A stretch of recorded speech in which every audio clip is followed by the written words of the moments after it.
I'm Eric Anderson. Tonight on KPBS Evening Edition, a local company is getting federal help for producing an Ebola drug.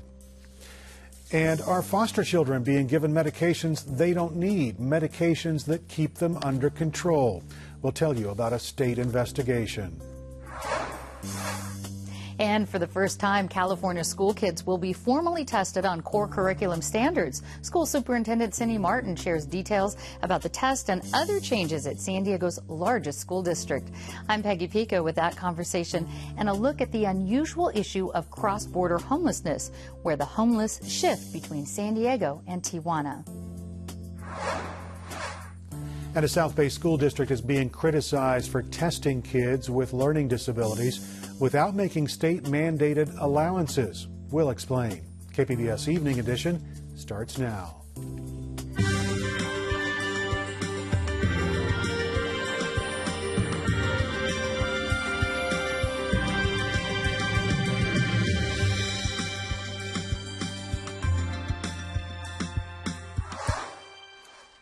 Good evening. Thanks for joining us. Dwayne Brown is off tonight. San Diego's MAP Biopharmaceuticals is getting new government funding to speed up work on their experimental Ebola drug. The Department of Health and Human Services is giving MAP close to $25 million over the next year and a half to help accelerate development and testing of ZMapp. That experimental drug has been given to a handful of patients in West Africa's ongoing Ebola outbreak. But so far, researchers can't say for sure whether the drug works in humans. Governor Jerry Brown is asking President Obama to declare a major disaster in California because of last week's earthquake in Napa. Brown says the quake caused significant damage and the economic impact will be extensive. A presidential disaster declaration will make federal recovery funds available. Every year, San Diego County supervisors give out $2 million each in grants to nonprofits and local agencies.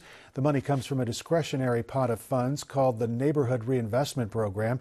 Supervisors aren't allowed to receive gifts or handwritten thanks for those grants, but as iNewsSource reporter Leo Castaneda found, those rules are only loosely enforced. He joins us from the newsroom to explain. Well, first of all, Leo, what kinds of gratitude are the supervisors getting? Well, 3 supervisors reported gifts like tickets to galas, golf tournaments, and award dinners. They also got shout-outs from nonprofits on websites and theater plays. Supervisors aren't allowed to receive gifts from any organization that has gotten an NRP grant. Recipients are only allowed to thank the county. And what did the supervisors have to say about the examples that you found?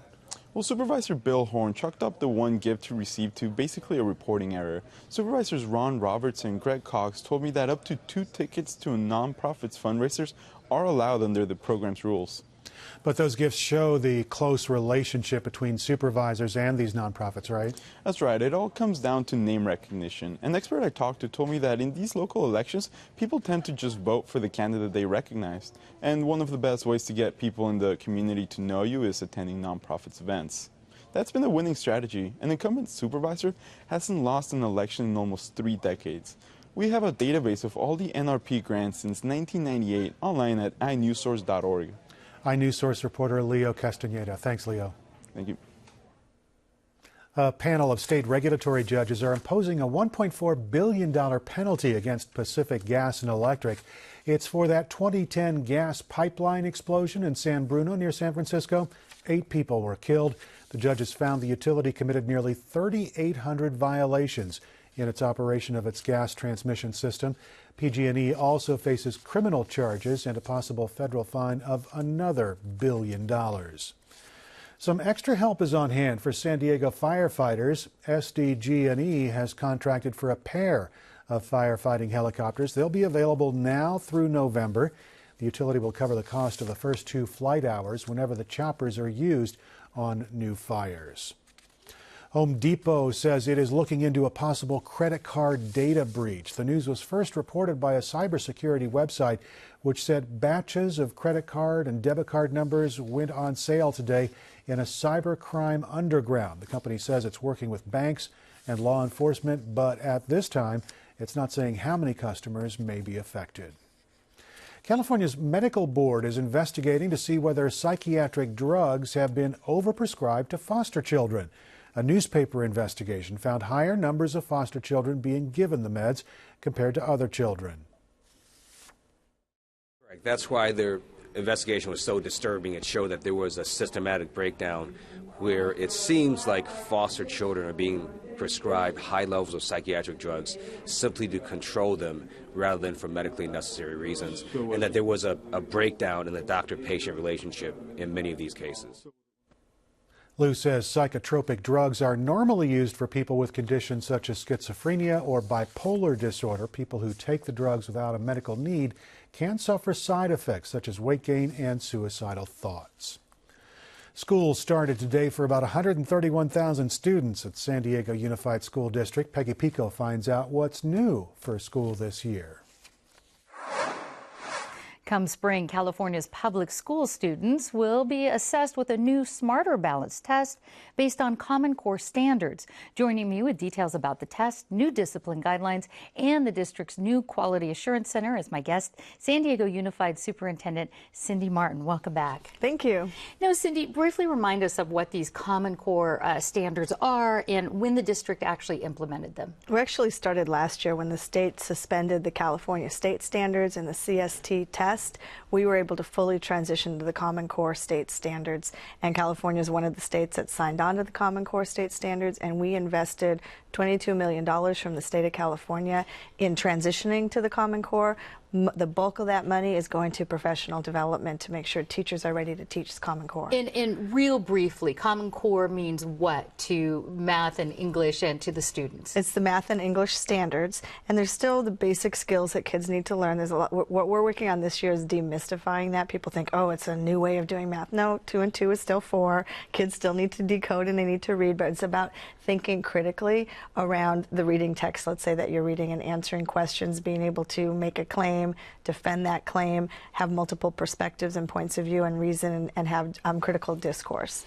And how is this new Smarter Balance, as it's called, this assessment test, how does it differ from the test done previously? The old test, the California Standards test, was a simple, old-fashioned bubble in with here's one question and there's 4 multiple choice and you pick the right answer.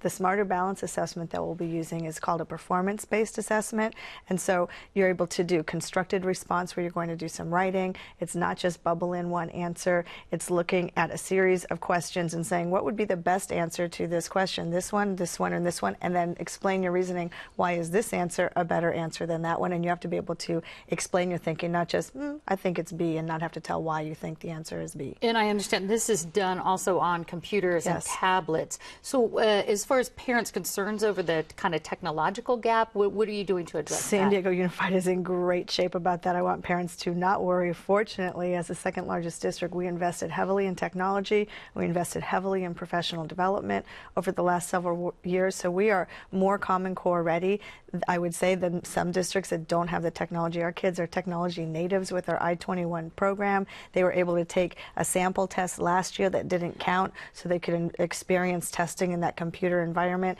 And we don't want our students, for the first time they take a high-stakes test, that's the first time they lay their hands on a computer. That wouldn't work for us, and that's not what's happening in San Diego because we've been so technologically savvy. And what are you telling parents as far as, I know there's been some comments about, are the teachers prepared in order to teach this Common Core because it's moving very quickly? Parents have said that. Well, if there was some sort of magic pill or certain curriculum, I could just buy it and give it to a teacher and say, now you're Common Core ready. There's not a magic wand to that. I want our parents to know we've invested heavily in teachers' professional development. They have ongoing PLC, which I know sounds like jargon. It's professional learning communities where teachers work collaboratively in grade level teams, unpacking the standards, designing a lesson for the standards, and then teaching. And let's move on to, you have a new Quality Assurance Center in the district. What is that and who's it for? Well, we're making a promise. The Board of Education is delivering on a quality school in every neighborhood. You've heard us talk about that when it came last year. Our Vision 2020 is about neighborhood schools being of the highest quality. We've defined quality based on our 12 indicators. Anytime we fall short of delivering a quality education, we want the public to have a place to go. if you physically go to the quality assurance office or call the quality assurance office, we do say go obviously to your school first, work with your teacher, work with the principal, but to deliver on quality, we want to make sure that it's easy for the public to know where to go to get help. And there's only one phone number to call instead of navigating this giant bureaucracy. You have one number to call, one office, and we're here to serve and to deliver on quality. I want to let folks know we do have that number on our website, and we have links to this quality because it's a rather broad center. It's not just about academia, it's about other things. And my question is, what about serious issues? Let's say there's bullying. How would you follow up on if somebody went through the quality assessment? I mean, the quality assurance center. That's one of the reasons we set it up was complaints just like that. I've actually worked with the district attorney, CPS, and the city attorney on putting in our practices so that if there's a serious claim that could have something criminal in nature, we have a direct link to the multiple agencies so that we're referring and we're investigating, we're responding with credibility and transparency, and we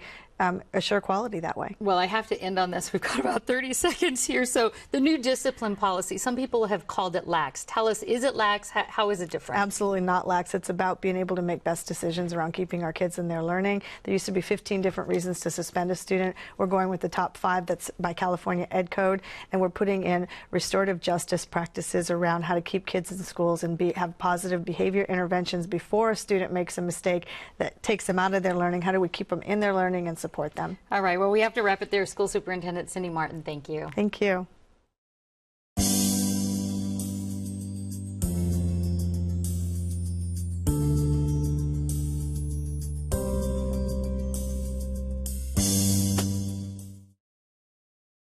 Good evening. I'm Jansen Zink, here with News Director Suzanne Marmion.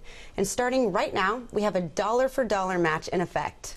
For the next 5 minutes, your contribution to KPBS will be matched dollar for dollar for the first year.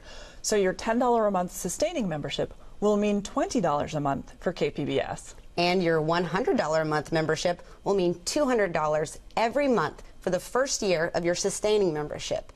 This match was made possible by Mission Federal Credit Union. Please do your part now. Viewer support is the very essence of this station. KPBS Evening Edition, the PBS NewsHour, Frontline, and Washington Week all rely on the support of KPBS viewers. So don't wait. Go to kpbs.org and click Give Now, or call us at 1-800-576-KPBS. Sign up for an ongoing contribution of $5 a month, or give $60 right now, and you'll receive the new KPBS Corkscrew and Wine Stopper. The 2-piece stainless steel corkscrew and wine stopper is encased in a wooden box that proudly displays the KPBS logo and is a great way to show off your support of Fund Your Favorites Week. Ask for the KPBS glass mug when you sign up as a sustaining member of this station by making a contribution of $5 a month on an ongoing basis, or by giving $60 all at once. It's a great way to support Fund Your Favorites Week and all of your favorite programs on KPBS. Right now, when you support Fund Your Favorites Week on KPBS with a contribution of $45, we can thank you with the KPBS Canvas Tote Bag. This tote comes in tan, with red handles and the KPBS logo on the side in black. Go online to kpbs.org and click the blue Give Now button, or call 1-800-576-5727 to make your contribution now. The KPBS Producers Club is looking for new members, and we're inviting you to join this exciting group of KPBS supporters. Contribute $1,200 right now, or sign up to become a sustaining member to make an ongoing contribution of $100 a month. You'll get a private tour of the KPBS studios and news center, invitations to exclusive Producers Club events, and the satisfaction of knowing that you're playing a significant role in the success of KPBS. Go online to kpbs.org or call 1-800-576-5727. And now I'm joined in studio by Neville Villamoria from Mission Federal Credit Union. Neville, thank you so much for offering to match every contribution that we get during KPBS Evening Edition. We're happy to do it. Hey, double your money, double your pleasure, double your funds. Yes, thank you so much. Now, can you tell me about how Mission Fed supports the community? Of course, we're a double bottom line financial organization, so we're about financial performance and social mission. So giving back our time, treasure, and talent in San Diego specifically is super important to us. Yeah, that's so wonderful. And can you tell me why Mission Fed chose to support KPBS? You bet. It's easy. We're both member-based organizations. We both value education. We're both not-for-profit, and we're both local. So it's a no-brainer. Yes, just makes sense. Well, thank you so much. We really appreciate you being here, and we really appreciate the match. Thank you. Thank you. Now is your opportunity to have your contribution matched dollar for dollar. Don't let this moment pass you by. Please show your support right now. Your $5 a month sustaining membership could mean $10 a month to KPBS, but only if you give before Evening Edition ends. So go to kpbs.org and click Give Now right now, or call us at 1-800-576-KPBS. Thanks for watching and supporting KPBS.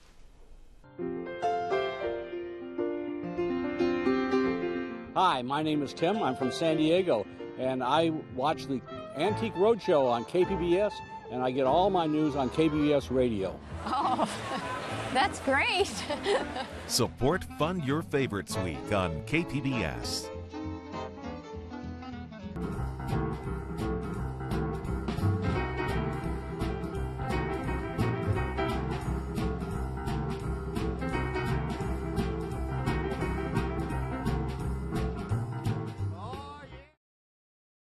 Students all across California will be tested for the first time this year to see if they meet Common Core standards. And many districts will continue to test for their own local standards. Here in San Diego County, Chula Vista Elementary School District gave both tests without making allowances for students with disabilities. KPBS education reporter Matt Bowler says that ignores state mandates. Tests, tests, and more tests. It dominates the school year now. Students feel the stress. It's like a rubber band. If I keep on stretching it and stretching it, it's going to break. It's even harder for students like 9-year-old Abby Eaton. She's dyslexic. Abby's mother, Justina Eaton, says her daughter is very smart and can fully grasp what's being taught. Conceptually, she understands it. And even her teachers have said that, that she's highly conceptual. She gets it. It's just the processing of her brain from understanding it and then writing it down. Last spring was especially challenging for Abby.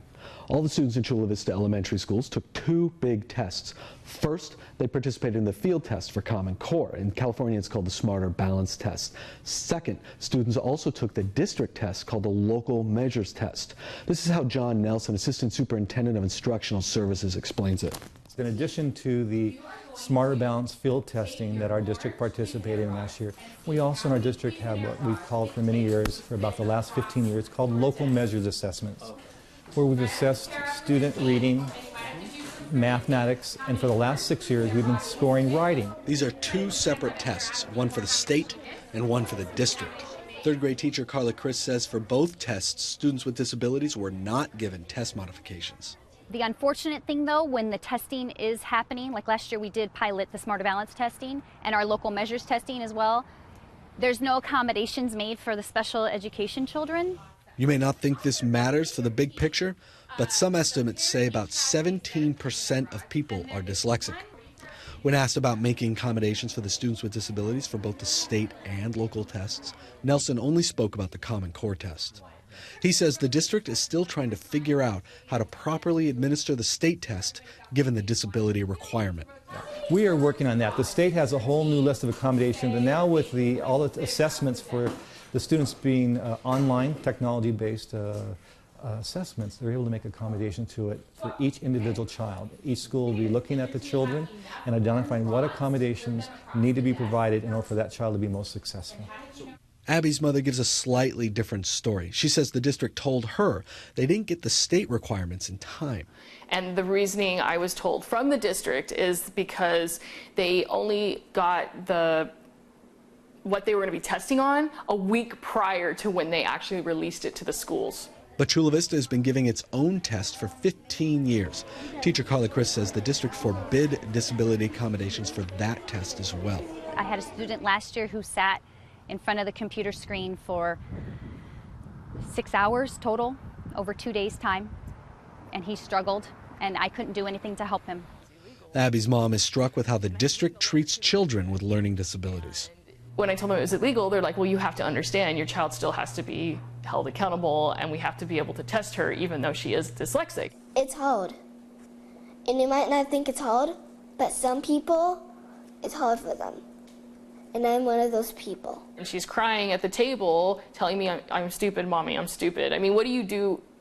What do you do for that? I mean, what do you know, at that point, learning is not happening anymore. You're not educating the child.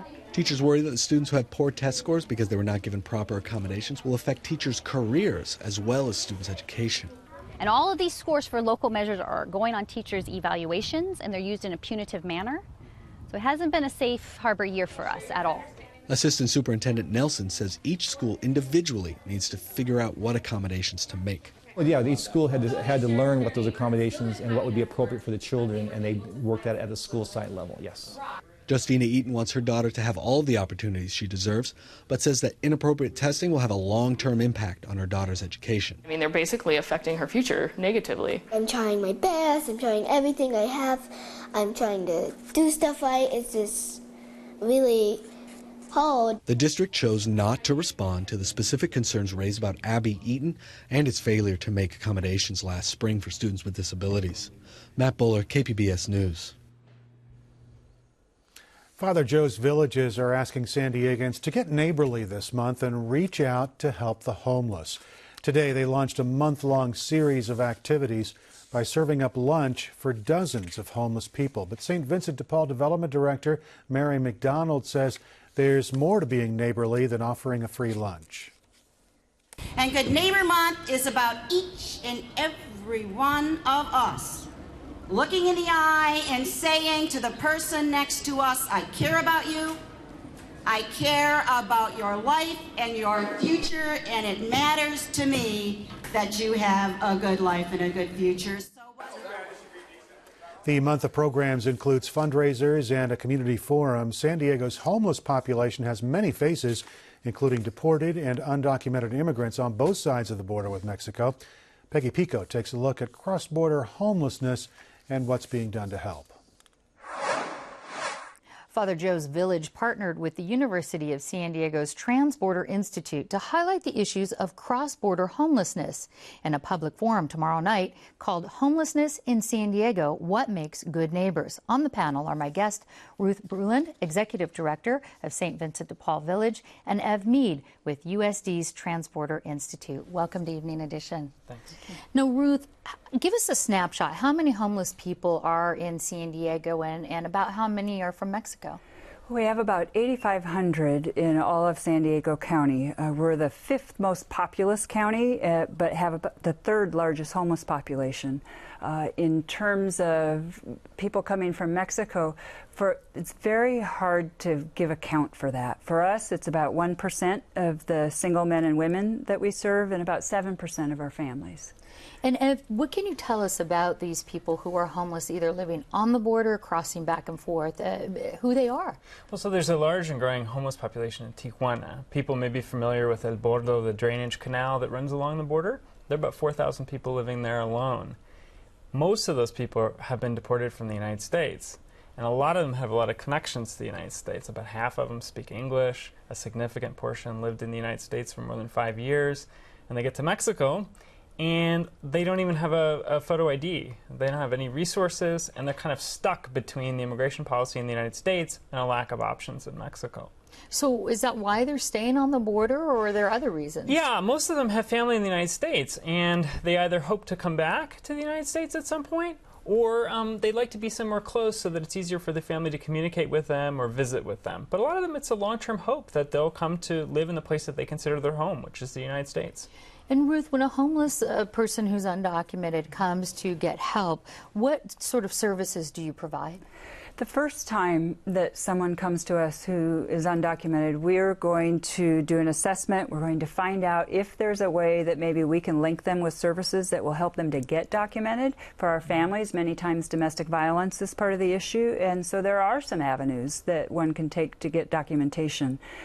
If someone has come to us a couple times, however, and nothing has changed in their circumstance, then we know that there isn't a lot that we can do. We're all about income and housing at the Village, so if there are limitations to that, we only are going to be a safe haven for about 30 days, and then they have to leave us, so that bed is open for someone for whom we really can make an impact with income and permanent housing. Do you have to report to any federal agencies? No, we're not required to do that, so all that we are concerned about is that neighbor helping neighbor, being that person who's trying to help someone to get to that next best place.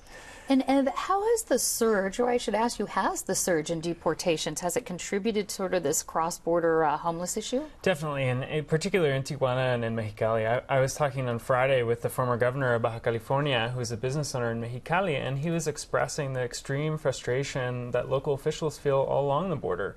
On the one hand, they're humanitarians, and they understand that a lot of these folks don't have good options. But on the other hand, they're trying to run businesses. They feel like they've got this population that no one's responsible for. They feel like crime and vandalism have gone up. They feel like there are threats to public health, and they feel like both Mexico City and Washington, D.C. haven't done very much to address this issue. And specifically in Tijuana, how do services for homeless compare to those in San Diego? They're very different. There are very few public services, but there's a very good network of nonprofits and church-based groups who provide a lot of food and basic health services. But I would also tell you that they're totally overwhelmed. I mean, this is a large and growing population in a place where there's not very clear jurisdiction, and they're playing it by ear, and they're doing a tremendous humanitarian work, but they're really the victim of much larger forces. And Ruth, you're going to be speaking, both of you will be speaking at the forum tomorrow night. If there was a specific solution to this, what would be the first step? What would you like to see happen? Well, just today, this is the first time I've met Ev, and listening to him, I have not heard many of the things that he's saying, and I don't know how that's going to impact our programming. I just know it's going to have some impact on that, and so that dialogue, I think, is so critical on topics that we don't normally talk about like this, and so tomorrow's going to be huge. All right, and we'll have to see what you say tomorrow night. So, because I want to let people know that the Free Public Forum, a homelessness in San Diego, What Makes Good Neighbors, starts at 6 p.m. Wednesday night at the University of San Diego's Kroc Institute for Peace and Justice. Ev Mead and Ruth Brulin, thank you so much. Oh, thank you. Thanks for having us. I'm Judy Woodruff. On the next NewsHour, world health leaders focus on halting the spread of the deadly Ebola virus. That's Tuesday on the PBS NewsHour.